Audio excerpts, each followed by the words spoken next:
everyone, it's Christian from the Couch Bros, and I'm back again for another video. I know it's been another couple weeks. It just does get tough too, especially with some midweek games, so I don't get the chance to really do videos all at once for that, and you know, just sometimes it gets too much.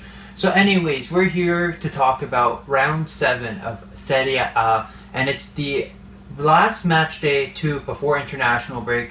We'll get into that as well and talk about Italy's fixtures, but first, let's go with what happened this weekend. So originally there was supposed to be a game on the Friday between Brescia and Sassuolo, but that was ultimately postponed due to the sudden death of President Squinzi of Sassuolo, so that match has been postponed justly and will be rescheduled for a December matchup. I believe it's December 18th, something like that, but I just know it's in a few months' time, so there was no Friday match to open up the weekend. So instead, we opened up with Spal Parma at 9 a.m. on the Saturday.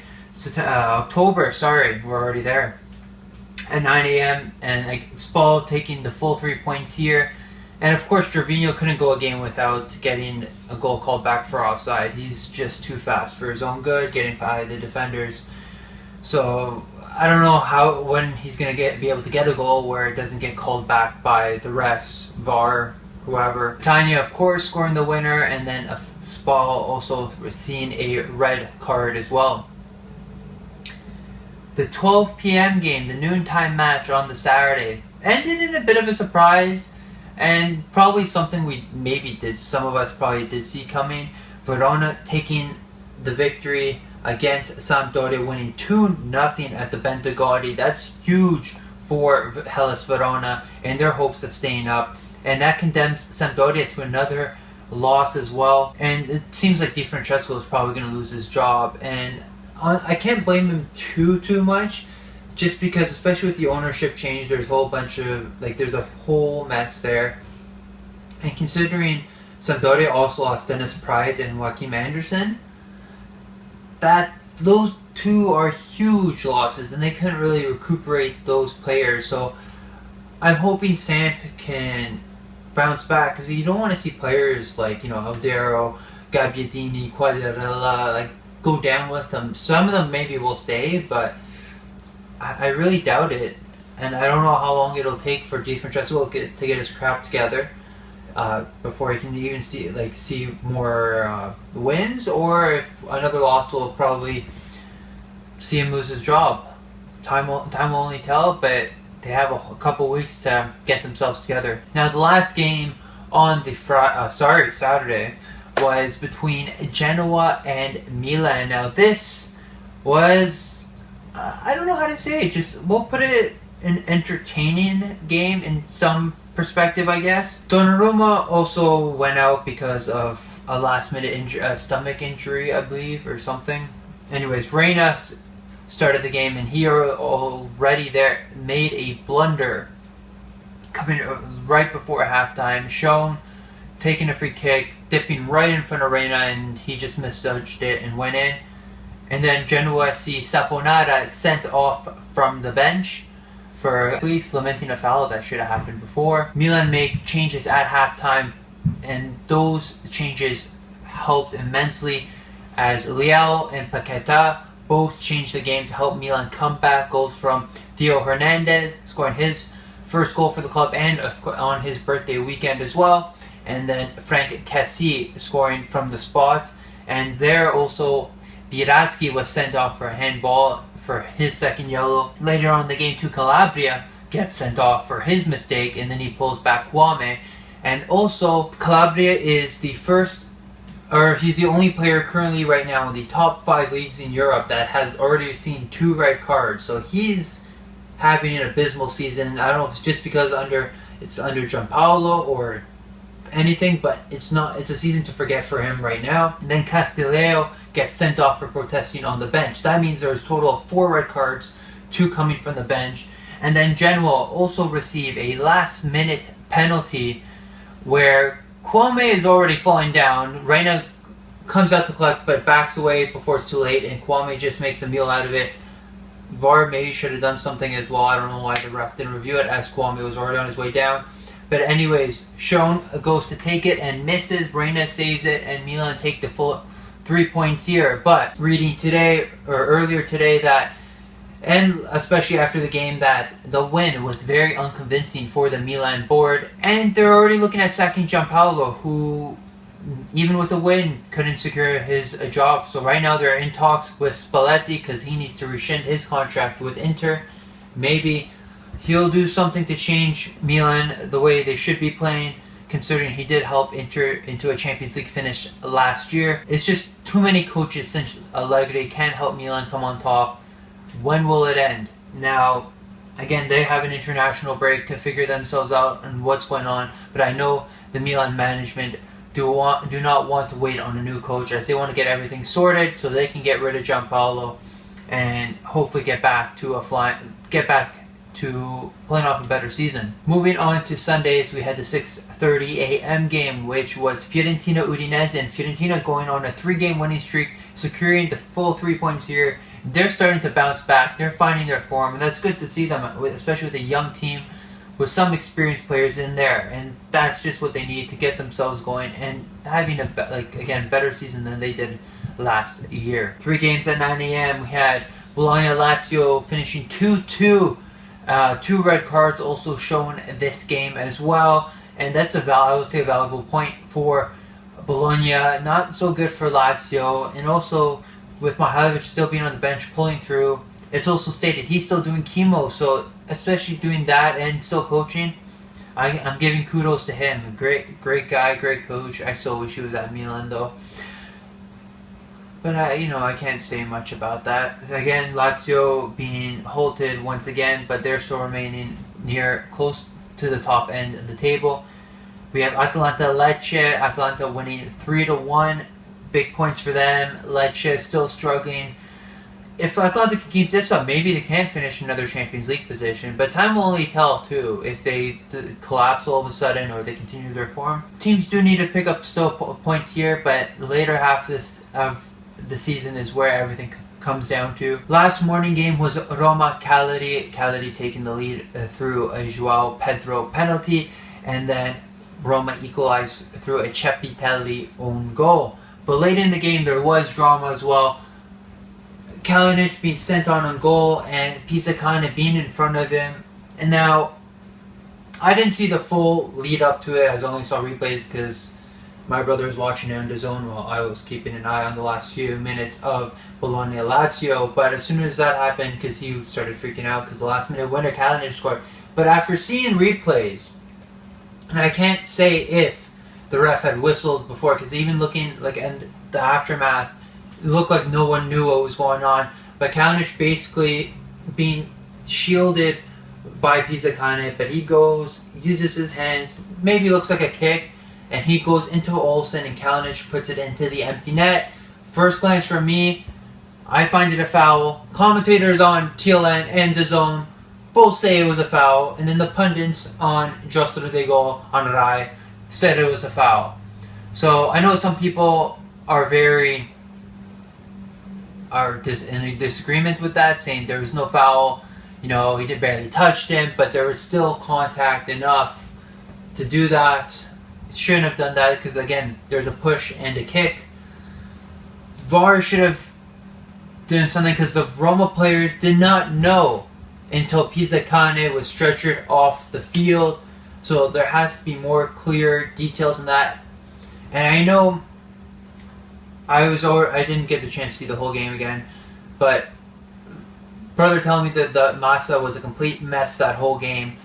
And I know with VAR, they said that he should have gone checked, but if the refs in the room don't say go take another look and they find he made the right call in the field, he won't go to VAR. So that's the one thing some people don't understand. It's like, why don't he always go to VAR? It's also if the refs in the VAR room are in agreement with what the referee's saying, or you made a mistake, it's not a foul or whatever. But if they're unsure, they'll tell him to go take another look. That's when he goes. So it's only when the people in the room are unsure about the call, and if the ref, because the ref is the ultimate one to make the decision after viewing it. So it's tough to say. Maybe you should have gone to it, but for me personally, and with everyone else saying there was a foul. Then there was later reports saying that he already called the foul before the whole thing happened. But again, it was just a mess. Moving on to the 12 p.m. game, we have Torino-Napoli finished in a goalless draw. Big for Torino, not so good for Napoli if they want to keep up their pace to even finish near the top of the table. They're still up there, sort of, but the way they're going, it's rough. So, and it's like Ancelotti started at the 4-3-3 with Insigne, Mertens, and Lozano. No one's tall. How the hell are you supposed to put crosses in and get headers when you have the shortest forwards playing up front? Like, I know you could always put Laurent and Milik in after, but that's just wasting substitutions in some ways, if you guys know what I mean. At least have a tall guy who can latch onto those, but I'm not the coach. Anyways, last game of the day was the Derby d'Italia between Inter and Juve. This was already highly contested as Inter were on form, winning 6-6 in Serie so far. Juve, a couple draws here and there, and they were looking to bounce back. There's only 2 points separating the two. Before the game, Juve getting on the board early through a Paulo Dybala strike. Maybe Handanovic should have done a bit better on that, but still great strike by La Gioia there. Lautaro Martinez scores from the spot after a handball from De Ligt, and who hasn't had the best season since coming there. He hasn't played the greatest. Maybe it's just settling in or the new team. I don't know, but he's not the same player he was at Ajax. And I don't know if it's, especially he's being rushed into the lineup because of Chiellini's injuries, but maybe he needed more time. I can't say, but or maybe Bonucci wasn't the best partner for him, but he just hasn't looked the greatest. He hasn't looked at all like he was. He even got nutmegged by Lukaku. Come on. Anyways, Gonzalo Higuain comes on from the bench to score the winning goal, and he punishes Inter once again from 2 years ago and brings Juventus the full 3 points at the San Siro and brings them up 1 point ahead of Inter. That is Conte's first Serie A loss with Inter, and that holds their winning streak here. So it's going to be a long season, and it's going to be an interesting battle between these sides. So I can't wait to see what comes up. And now with that too, I'm going to move to the standings. So bottom three, we have Lecce, Genoa, and Sampdoria. Still very close here, and from honestly, like, there's at least 4 teams tied with 6 points between Sassuolo, Brescia, Spal, and Lecce. And again, Brescia and Sassuolo are still have a game in hand as their game got postponed. But then we saw Udinese 1 point ahead, and then Milan, who are 3 points ahead. So they really want to bounce back. No one expected Sampdoria to be at the bottom like this. They have to really pick themselves out of the bottom. Fiorentina are tied for 6 with Lazio, who are only ahead on goal differential. So they're getting close to a European qualification, even though it's still really early. Even Cagliari, who I guess no one expected them to be that high, but they still have a solid squad. And Robin Olsen, who's actually having a decent season, picking it up with Cagliari, which is good to see. He's able to rebound himself after last year's abysmal season with Roma. So they're up there. Roma sitting 5th right now at 12 points, just a point ahead of their city rivals. Napoli sitting ahead of them by a point. Then there's Atalanta with 16. Inter with 18 at second. And then, of course, Juve 19 after their victory. So a still very close table here. Still really early. Some teams really want to find their form once again. And we just got to see what happens after the international break here. So before I go on to the fixtures for next Serie A match, we'll go on to the international break fixtures. And Italy at least need a point to officially qualify for the Euros. They're 6 points ahead of Finland in their group. They have won every game so far, have 18 points. And again, a tie would most likely get them through, but I feel they could go on winning every game. Who knows? It depends how well they play afterwards. So October 12th, which is the Saturday, they have their game against Greece at 2:45, which they're playing in Italy.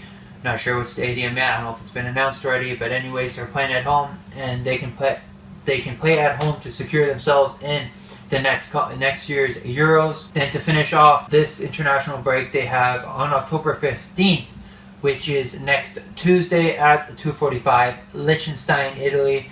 So there shouldn't be much issues for Italy, but who knows? Sometimes with these minnows, it always gives them trouble. But at least with Mancini, they're getting themselves Mancini, whatever. They're getting themselves through. So that's good to see Italy starting to bounce back, and they do have loads of talent. And unfortunately with Stefano Sensi, who got injured during the Derby d'Italia, he will be missing both of Italy's matches.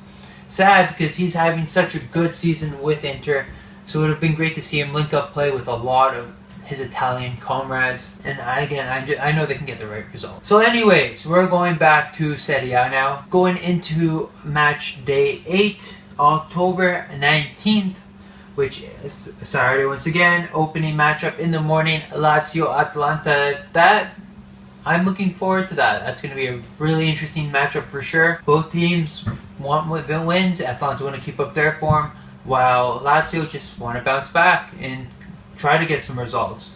Napoli-Verona at 12. Napoli really want to get the wins to get back up there. Verona maybe is looking if they can pick up their big form. Who knows? They could probably pull off another upset. Anything can happen in Serie A, you know? And then finishing off Saturday is Juventus Bologna. I feel Juve should take this away, but never take out Mihailovic's Bologna. They keep on fighting to the end. So maybe they can pull off an upset. Sassuolo Inter at 6:30 on the Sunday. That's going to be an early game. I guess Sassuolo didn't play, but they want, after losing 4-1 to Atalanta, they really want to bounce back after that and then pick up points, since especially during the game at hand, they just want to move themselves up. And they do have their top scorer right now in Domenico Berardi, who has 5. Hopefully he can add to his tally. And maybe they can condemn Inter to a second consecutive loss. 9 a.m. games here, Cagliari Spal, Sampdoria Roma, and Udinese Torino. Now, Sampdoria are going to have to try to get something away from Roma, while Roma can probably take advantage of that. Cagliari Spal, Cagliari looking good. Maybe they can get something against Spal, but Petagna and his team will not give up. He will probably torture the Cagliari defense. And then Udinese Torino. Udinese also want to pick up points considering they're so close to the bottom, while Torino want to at least stay in the top 10, pick up something. 12 p.m. game between Parma and Genoa. Parma and Genoa both lost this weekend, so they really want to bounce back, get something. And then who knows, maybe Gervinho won't get a goal that has been disallowed, and maybe it could be the winning goal. I guess we just have to wait and find out what will happen. Then later on that day, to finish off Sunday, we have Milan-Lecce. Who knows who Milan will have as their coach come next match day, and maybe they can turn their season around. And especially with Lecce being very, very poor, Milan really want to take advantage of that. Whether it's being a new coach, Giampaolo, whoever, even though it most likely may be a new coach, this is where they want to get their season back up and running. They want to finish in a Champions League spot, but they have to overcome every challenge, every little team. Then they really need to pick themselves up. This will be a tough test. Not a tough test, but it needs to be the start of something for them. Finishing off match day 8, we have it on the Monday, October 21st at 2:45. It is Brescia-Fiorentina. This should be an entertaining game for sure. Brescia have been playing pretty well, even though they're closer to the bottom, but they've played well when they had to. They put up a fight, and especially with Balotelli coming back, he even scored against Napoli. They can turn it around, and I feel a good battle against Fiorentina would be good, and then Fiorentina want to go on to a 4th consecutive victory. Montella really getting the best out of his team, and he's going to look to them to help continue this good run of form. So that's all for today, guys. Let me know what you guys thought of this weekend's matchups, and especially with that Roma-Cagliari game. Do you guys think it was a foul by Kalinic, or do you think Pisacane just made the most of it even though he fully hurt himself? But then again, he did bump into Olsen. Did the ref make the right call there? Should he have used VAR? And was the whole game a mess? Who do you think will be the next coach of Milan? I know, again, there was rumors of Spalletti, but who knows who else could do? Do you think he can turn their season around. Only time will tell if and how well they can implement their system. Can Juve keep this run going? Can Inter bounce back? Let me know what you guys think, because these are some interesting takes on Serie A this year. It's really becoming something. So that's all for today. Let me know again what you guys think. Don't forget to follow us on Twitter, Calcio_Bros, and subscribe to our channel and click the bell to receive notifications on our latest video. We will hear from you guys soon.